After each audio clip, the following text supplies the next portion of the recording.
Salman, class শুরু হয়ে গেছে প্রায় 25 মিনিট। হ্যাঁ তো এত লেট করে আসলে যে? একটু কাজ ছিল স্যার। আর লেট হইলে কি হয়েছে? আপনার ক্লাস তো ক্লাসের মধ্যেই চলতেছে, রাইট? কোনো প্রবলেম? না, ঠিক আছে, বসো।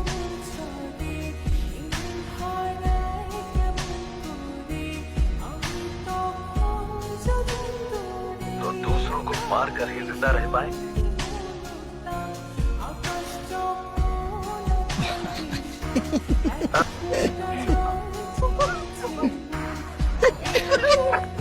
আজকে পুরা সিনেমা দেখে ক্লাসরুম থেকে যাবো। ফোনটা বন্ধ করে। এটা ক্লাসরুম, সিনেমা হল না। কে তুমি?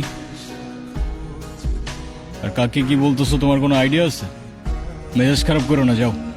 আমি কাউকে ভয় পাই না, আর সবাই চুপ থাকলেও আমি চুপ থাকবো না। কারণ তুমি কাউকে ভয় পাবা কি পাবা না সেটা তোমার প্রবলেম, আর আমাদের এন্টারটেনমেন্টে ডিস্টার্ব করলে সেইটা আমার প্রবলেম।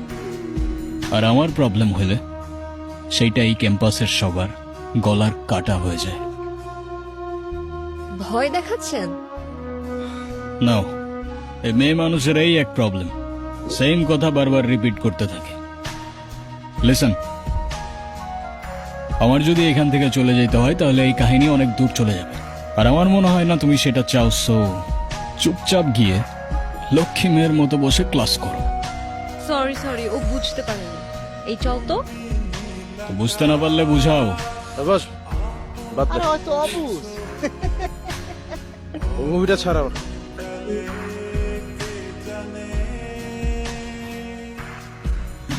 সালমান, হ্যাঁ পাপা। কোথায় থাকো প্রতিদিন এত রাত পর্যন্ত?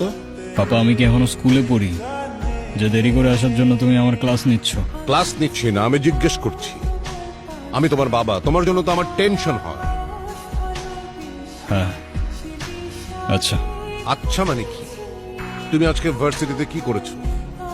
আমি আবার কি করলাম? আমি আবার কি করলাম মানে? তুমি ভার্সিটিতে একটা ছেলের গায়ে হাত তোলনি? ও আচ্ছা, এই ম্যাটার। আর ওই ছেলেটা কি করছে সেটা শোনো নাই? সব শুনেছি, কিন্তু তাই বলে তুমি তার গায়ে হাত দেবে? তো আমি আর কি করব পাপা? হাতে চুরি পরে বসে থাকবো? আমি সে কথা বলিনি, কিন্তু তুমি কেন তার গায়ে হাত তুলে হাত নোংরা করবে? আমি আছি না? এরপরে এমন কিছু হলে তুমি আমাকে আগে বলবে, বুঝেছো? ওকে পাপা। এখন যাও, ফ্রেশ হয়ে খেয়ে নাও গে। ও আর পাপা, আমার কিছু টাকা লাগতো। কত? 50,000। কত? 50,000 হলেই চলবে। ঠিক আছে, তোমার অ্যাকাউন্টে আমি কালকে পাঠিয়ে দেবো। Thank you papa.